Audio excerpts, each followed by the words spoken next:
nga Llapeni. Tash më varet se di qa ke lezu ose ku, por i ka njep djalit meritat, pajtona plotësisht që ka qenë lojtari më i mirë i ndeshjes edhe më meritori që e kemi neutralizu dyshën e sulmit të Suedis shumë të frikshme si Isak dhe Gyökeres. Edhe lojtari ka ardhur duke bu një dyshe me Albin Hajdarin që ka luajtur më herët edhe në skuadrën në Zvicër.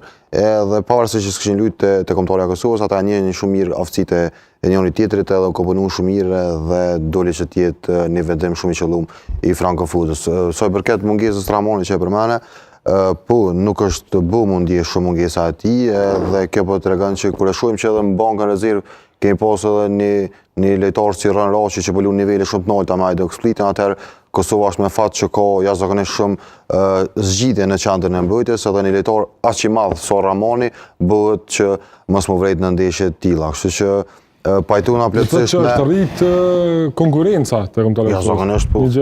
Kjo është ajo që u kërku në studio televizive prej vitesh, me sa mbaj mend unë sa kemi folur për Kombëtarën e Kosovës në vitet e fundit, është kërku që me u rifresku grupi, me ardh lojtar të ri sepse u kriju një përshtypje që me një vet e dëshëm edhe formacionin edhe kush po vjen edhe apo lun as po lun nëpër ekipet e vet, thjesht e dëshëm se kush ka marrë me lut te Kombëtarja e Kosovës. Sot me ardhjen e Frankfurtës ka ndryshuar kjo gjë.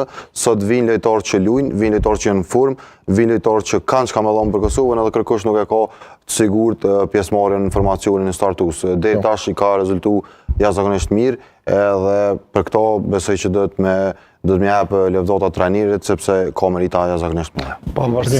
Pavarësisht se mungesës së Ramonit, unë mendoj se Ramoni është një lojtar lider. Ndoshta